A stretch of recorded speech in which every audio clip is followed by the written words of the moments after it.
Hoy iniciamos una nueva lectura. Se trata del libro Norte y Sur, escrito por Elizabeth Cleghorn Gaskell. Espero que les guste. Si es así, por favor, denle like, suscríbanse y recuerden que vamos a estar subiendo de lunes a viernes. Espero que disfruten de esta lectura. Capítulo 1. Las prisas de la boda. Edith, susurró Margaret con dulzura. Edith. Pero Edith se había quedado dormida. Estaba preciosa acurrucada en el sofá del gabinete de Harley Street con su vestido de muselina blanca y cintas azules. Si Titania se hubiese quedado dormida alguna vez en un sofá de damasco carmesí, ataviada con muselina blanca y cintas azules, podrían haber tomado a Edith por ella. Margaret se sintió impresionada de nuevo por la belleza de su prima. Habían crecido juntas desde niñas, y todos menos Margaret habían comentado siempre la belleza de Edith. Pero Margaret no había reparado nunca en ello hasta los últimos días en que la perspectiva de su separación inminente parecía realizar todas las virtudes y el encanto que poseía. Habían estado hablando de vestidos de boda y de ceremonias nupciales, del capitán Lennox y de lo que él le había explicado a Edith sobre su futura vida en Corfú, donde estaba destacado su regimiento, de lo difícil que era mantener un piano bien afinado, algo que Edith parecía considerar uno de los problemas más tremendos que tendría que afrontar en su vida de casada, y de los vestidos que necesitaría para las visitas a Escocia después de la boda. Pero el tono susurrado se había ido haciendo cada vez más soñoliento hasta que, tras una breve pausa, Margaret comprobó que sus sospechas eran ciertas, y que a pesar del murmullo de voces que llegaba de la sala contigua, Edith se había sumido en una plácida siestecilla de sobremesa, como un suave ovillo de cintas, muselina y bucles sedosos. Margaret iba a contarle a su prima algunos planes y sueños que abrigaba sobre su vida futura en la rectoría rural en que vivían sus padres, y donde había pasado siempre las vacaciones muy contenta, aunque en los últimos 10 años la casa de su tía Shaw había sido su hogar. Pero a falta de oyente, tuvo que considerar en silencio el inminente cambio de la vida que había llevado hasta entonces. Fue una cavilación feliz, si bien matizada por la pena de verse separada durante un tiempo indefinido de su cariñosa tía y de su querida prima, mientras pensaba en la dicha que supondría ocupar el importante puesto de hija única en la vicaría de Helston. Llegaban a sus oídos retazos de la conversación de la sala contigua. Su tía Shaw conversaba con 5 o 6 señoras que habían cenado allí y cuyos esposos seguían en el comedor.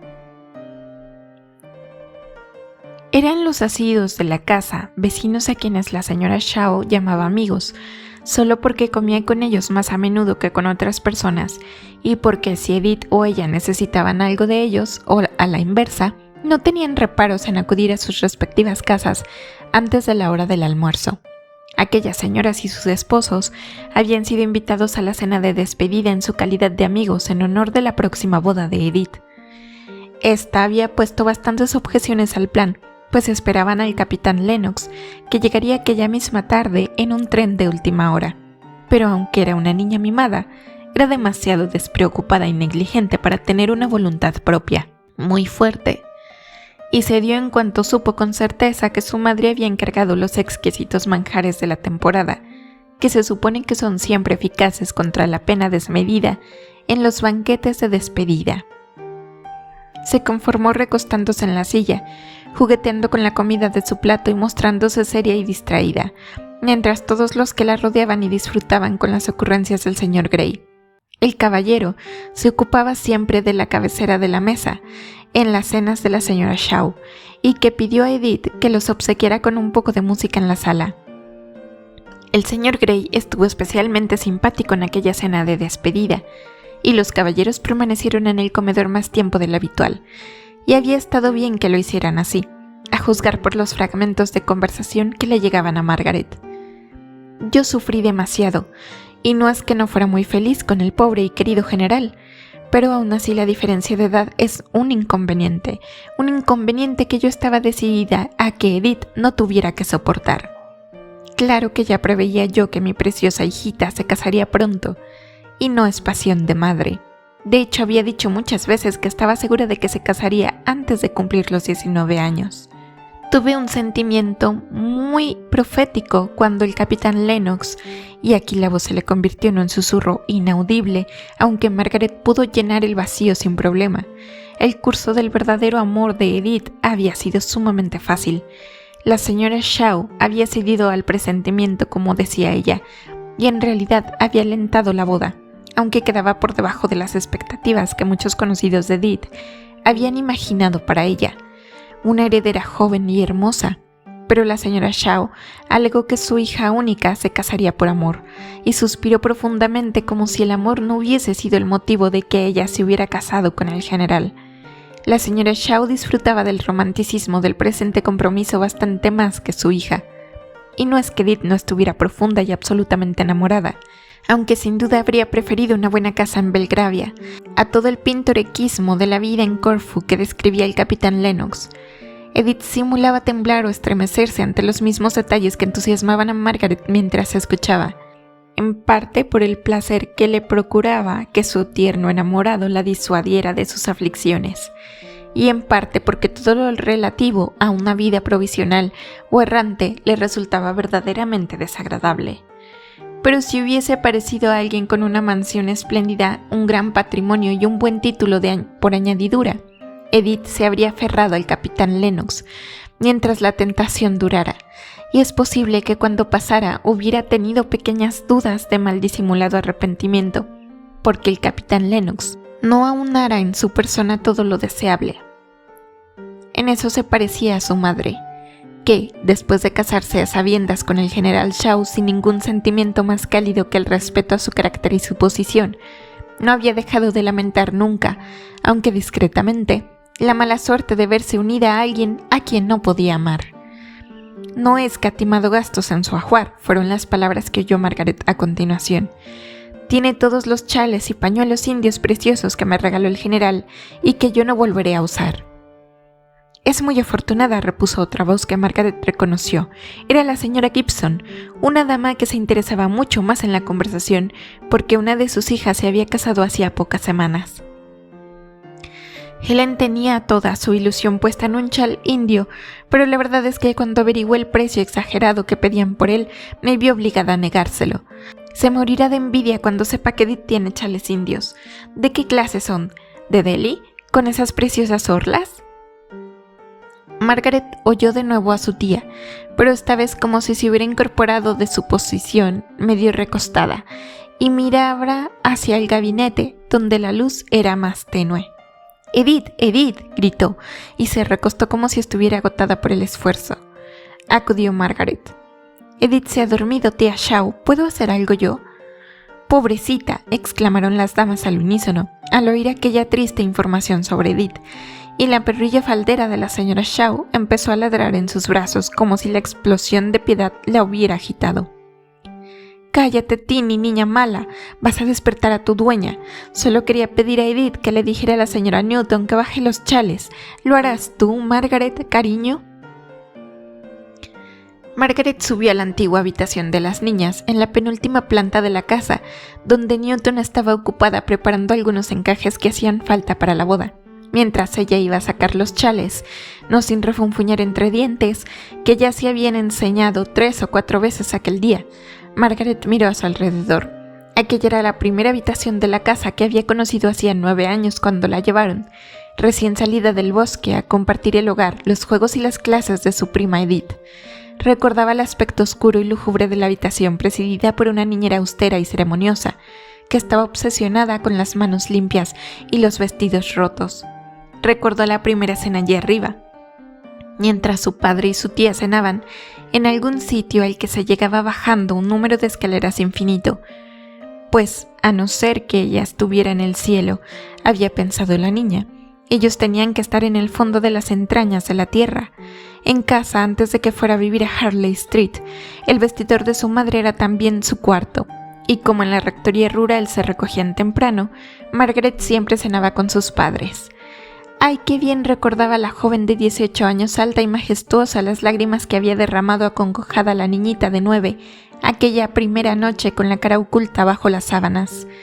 y cómo le había dicho la niñera que no llorara porque despertaría a la señorita Edith, y cómo había seguido llorando con la misma amargura, aunque más quedamente, hasta que su tía, bella y elegante, a quien acababa de conocer, había subido las escaleras con el señor Hale, sin hacer ruido, para que él viera a su hijita durmiendo. La pequeña Margaret había silenciado entonces sus sollozos, procurando hacerse la dormida, para no disgustar a su padre con su pena, que no se atrevía a mostrar delante de su tía y que creía que estaba mal sentir después de la larga espera y los planes y arreglos que habían tenido que hacer en esa casa, para que pudiera disponer de un guardarropa en consonancia con las circunstancias más elevadas. Y antes de que papá pudiera dejar la parroquia para ir a Londres, aunque solo fueran unos días. Ahora le tenía cariño a aquella habitación, aunque ya solo era un cuarto desmantelado. Miró a su alrededor con una especie de pesar gatuno, pensando que se marcharía de allí para siempre al cabo de 3 días. «Ay, Newton», dijo, «creo que todas lamentaremos dejar esta querida habitación». «La verdad, señorita, le aseguro que yo no. Mi vista ya no es lo que era. Y aquí hay tan poca luz que solo puedo arreglar los encajes junto a la ventana, donde hay siempre una corriente tan espantosa como para agarrarse a un catarro mortal». «Bueno, supongo que en Nápoles habrá buena luz y abundante calor. Tendrá que guardar hasta entonces toda la ropa para surcir que pueda». «Gracias, Newton. Ya los bajaré yo, que usted está ocupada». Así que Margaret bajó cargada con los chales, aspirando su fragancia oriental. Su tía le pidió que hiciera de maniquí para que los vieran, pues Edith seguía dormida. Nadie reparó en ello, pero la figura elegante y esbelta de Margaret, con el vestido de seda negra de luto que llevaba puesto por algún pariente lejano de su padre, realzaba los bellos pliegues largos de los preciosos chales que casi habrían ahogado a Edith. Margaret permaneció erguida bajo el candelabro, silenciosa y pasiva, mientras su tía se los iba poniendo. De vez en cuando, al darse la vuelta, vislumbraba su imagen en el espejo que había sobre la repisa de la chimenea, y se reía de su aspecto, los rasgos familiares con el atuendo insólito de una princesa. Acariciaba los chales que la envolvían y disfrutaba de su tacto suave y sus colores vivos, complacida por el esplendor del atuendo y disfrutando de él como una niña, con una sonrisa satisfecha en los labios. En aquel preciso momento se abrió la puerta y anunciaron al señor Henry Lennox. Algunas damas retrocedieron, como si se avergonzaran un poco de su interés femenino por la ropa. La señora Shaw tendió la mano al recién llegado. Margaret no se movió, pues creía que podría necesitarla aún como una especie de percha para los chales, pero miró al señor Lennox con expresión alegre y divertida, como si estuviera segura de que él comprendía su sensación de ridículo al verse sorprendida así. Su tía estaba tan abstraída haciendo al señor Henry Lennox que no había podido asistir a la cena toda suerte de preguntas sobre su hermano el novio, su hermana la dama de la novia, que acudiría con el capitán a la boda desde Escocia, y otros miembros de la familia Lennox, que Margaret comprendió que ya no la necesitaban como portadora de chales y se dedicó a atender a las otras visitas a quienes su tía parecía haber olvidado de momento. Casi de inmediato apareció Edith pestañeando y guiñando los ojos por la intensa luz al salir del gabinete, echándose hacia atrás los rizos un tanto alborotados y con el aspecto general de bella durmiente recién sacada de sus sueños. Incluso profundamente dormida había sabido de forma instintiva que había llegado un Lennox y que debía despertarse, y tenía muchísimas preguntas que hacerle sobre la querida Janet, su futura cuñada, a quien profesaba tanto afecto que si Margaret no hubiera sido muy orgullosa, se habría sentido un poco celosa de la rival advenediza. Cuando quedó en segundo plano al reincorporarse su tía a la conversación, Margaret vio que Henry Lennox miraba un asiento vacío que había a su lado y supo con toda certeza que se sentaría allí en cuanto Edith le liberara del interrogatorio. Había sido casi una sorpresa verle aparecer, porque su tía había dado explicaciones bastante confusas sobre sus compromisos y no estaba segura de que pudiera ir aquella noche. Pero ahora supo que pasaría una velada agradable. A él le gustaban y le disgustaban casi las mismas cosas que a ella. Se le iluminó la cara de alegría franca y sincera. Él se acercó poco a poco. Ella le recibió con una sonrisa en la que no había el menor rastro de timidez o afectación. «Bien, Supongo que está metida de lleno en el trabajo femenino, quiero decir, muy distinto al mío, que es el genuino trabajo legal. Jugar con chales no tiene nada que ver con redactar acuerdos.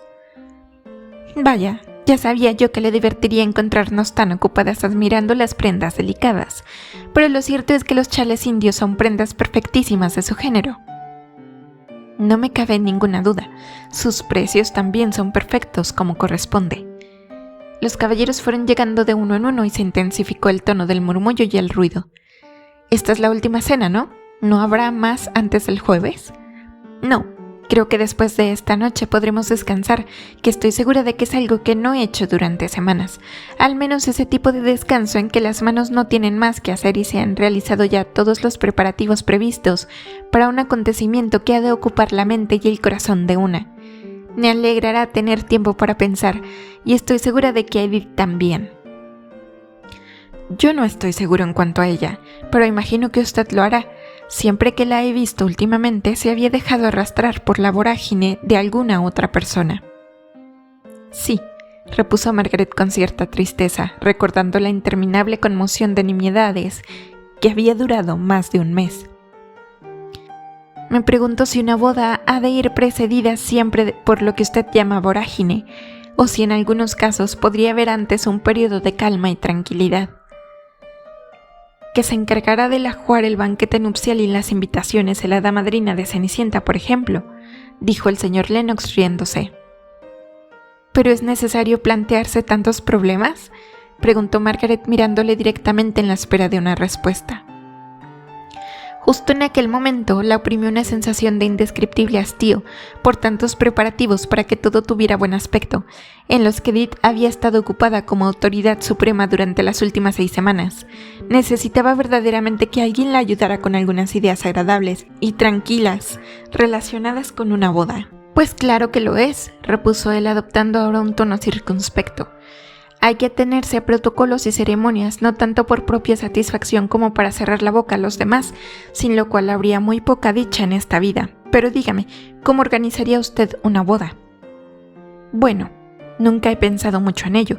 Solo sé que me gustaría que tuviera lugar una espléndida mañana de verano, y que me gustaría ir a la iglesia caminando a la sombra de los árboles y no tener tantas damas de honor, y que no hubiera banquete nupcial. Creo que estoy reaccionando contra las mismas cosas que más problemas me han causado precisamente ahora. No lo creo. La idea de espléndida sencillez coincide con su carácter en todo. Esta forma de hablar no le gustaba nada a Margaret, y se asustó todavía más al recordar otras ocasiones en las que el señor Lennox había intentado llevarla a una discusión sobre su carácter y su forma de actuar, en la que él desempeñaba el papel elogioso. Le cortó diciendo bastante bruscamente: «Es natural que yo piense en la iglesia de Helston y en el paseo hasta ella, y no en un viaje en coche a una iglesia de Londres por una calle empedrada». Hábleme de Helston, nunca me lo ha descrito. Me gustaría tener alguna idea del lugar en que vivirá usted cuando el número 96 de Harley Street parezca lúgubre, sucio, feo y cerrado. Dígame, ¿es Helston un pueblo o una ciudad? Oh, es solo una aldea. Creo que no podría considerarse pueblo en absoluto. Es solo la iglesia y unas cuantas casas en el campo, más bien cabañas, todas cubiertas de rosales. Que para completar el cuadro florecen todo el año, especialmente en Navidad, dijo él. No, repuso Margaret un poco enfadada. No estoy haciendo un cuadro, solo intento describir Helston tal como es. No debería haber dicho esto. Lo lamento, dijo él, es que parecía un pueblecito de cuento de hadas más que de la vida real. Y lo es, replicó Margaret con impaciencia. Todos los demás lugares de Inglaterra que he visto resultan prosaicos y duros comparados con el New Forest. Helston parece un pueblo de un poema, de uno de los poemas de Tennyson, pero no seguiré describiéndolo. Se reirá de mí si lo hago, si le digo lo que me parece, lo que es realmente. No lo haré de verdad, pero ya veo que no va a cambiar de idea. Bueno, pues, entonces me gustaría todavía saber cómo es la casa parroquial. Oh, no puedo describir mi hogar. Es el hogar y no puedo expresar su encanto con palabras. Me rindo. Está usted muy severa esta noche, Margaret. ¿Cómo?, preguntó ella posando directamente en él sus ojos grandes y dulces. No lo sabía. Bueno, No me dirá cómo es Helston ni me dirá nada de su hogar porque he hecho un comentario desafortunado, aunque le he dicho cuánto me gustaría saber ambas cosas, sobre todo lo segundo. Pero es que en realidad no puedo hablarle de mi casa. Creo que es algo sobre lo que no hay que hablar a menos que la conociera. Bien, pues entonces, hizo una breve pausa. Cuénteme qué hace allí. Aquí lee, recibe lecciones o se cultiva de alguna u otra forma hasta el mediodía. Da un paseo antes del almuerzo, sale en coche con su tía después y tiene algún tipo de compromiso por la tarde. Vamos, ahora explíqueme cómo pasará el día en Helston. ¿Dará paseos a caballo, en coche o a pie? A pie, por supuesto. No tenemos caballos, ni siquiera uno para papá. Él va caminando hasta los confines de su parroquia. Los paseos son tan bonitos que sería una vergüenza ir en coche. Casi lo sería incluso ir a caballo. ¿Trabajará mucho en el jardín? Creo que esa será una ocupación propia de las señoritas de campo. No lo sé. Me temo que no me gustaría mucho un trabajo tan duro. Tiro al arco, excursiones, bailes, cacerías. Oh, no, dijo ella riéndose. Papá gana muy poco, pero creo que no haría nada de eso, aunque pudiéramos permitírnoslo. Ya veo que no va a contarme nada, solo me dirá que no hará eso o aquello. Creo que le haré una visita antes de que terminen las vacaciones y así veré a qué se dedica realmente. Espero que lo haga, así comprobará personalmente lo precioso que es Helston. Ahora tengo que irme. Edith se dispone a tocar y mis conocimientos musicales solo me permiten pasarle las hojas. Además, a tía Shao no le gusta que hablemos. Edith tocó espléndidamente. A la mitad de la pieza se entreabrió la puerta y Edith vio al capitán Lennox, que vacilaba sin saber si entrar o no. Ella abandonó la música y salió corriendo de la habitación, dejando que Margaret explicara a los asombrados invitados, confusa y ruborizada, la visión que había provocado la súbita huida de Edith. El capitán Lennox había llegado antes de lo que se esperaban. ¿O sería realmente tan tarde ya? Todos consultaron sus relojes, manifestaron cumplida su promesa y se marcharon. Edith volvió luego pletórica de dicha, acompañando a su alto y apuesto capitán con timidez y orgullo. Los hermanos Lennox se saludaron con un apretón de manos y la señora Shaw recibió al capitán a su modo amable y discreto, que tenía siempre algo de quejumbroso, debido al prolongado hábito de considerarse víctima de un matrimonio incompatible. Ahora que, tras la muerte del general, disfrutaba de todas las ventajas de la vida con los mínimos inconvenientes, se había concentrado en la propia salud como motivo de aprensión. Siempre que pensaba en ello le daba una tosecilla nerviosa, y algún médico complaciente le había prescrito justo lo que ella deseaba, un invierno en Italia. La señora Shao tenía deseos tan fuertes como la mayoría, pero no le gustaba hacer nada por el claro y manifiesto motivo de su propia voluntad y placer. Prefería verse impulsada a satisfacer sus gustos por la orden o el deseo de otra persona. Se convencía realmente de que no hacía más que someterse a alguna cruda necesidad externa, y así podía gemir y quejarse a su modo delicado, cuando en realidad estaba haciendo lo que quería. Y así fue como empezó a hablar de su propio viaje al capitán Lennox, que asentía debidamente a cuanto decía su futura suegra, mientras buscaba con los ojos a Edith, que estaba poniendo la mesa y pidiendo toda clase de manjares exquisitos, pese a que él le había asegurado que había cenado hacía menos de 2 horas. El señor Henry Lennox contemplaba divertido la cena familiar, apoyado en la repisa de la chimenea. Estaba junto a su apuesto hermano. Él era el feo de una familia singularmente bien parecida, pero tenía una cara inteligente, animosa y expresiva. Margaret se preguntaba qué estaría pensando mientras guardaba silencio, aunque era evidente que observaba con interés un tanto sarcástico lo que hacían Edith y ella. El sarcasmo se debía a la conversación de la señora Shaw con su hermano, y no tenía nada que ver con el interés que le producía la bella cena de las 2 primas tan atareadas con los preparativos de la mesa. Edith quería ocuparse de casi todo. Le complacía demostrar a su amado lo bien que lo haría como esposa de un militar. Descubrió que el agua de la tetera estaba fría y pidió la tetera grande de la cocina. La única consecuencia de ello fue que cuando se la dieron en la puerta e intentó llevarla a la mesa, era demasiado pesada para ella, y volvió con un mohín, una mancha negra en el vestido de muselina y la marca del asa en la manita blanca y torneada, que decidió enseñar al capitán Lennox como una niñita herida. El remedio era el mismo en ambos casos, por supuesto. La lámpara de alcohol rápidamente ajustada de Margaret fue el artilugio más eficaz, aunque no tanto como el campamento gitano que Edith, en una de sus salidas, decidió considerar lo más parecido a la vida militar. Después de esta velada, todo fue ajetreo, hasta que pasó la boda.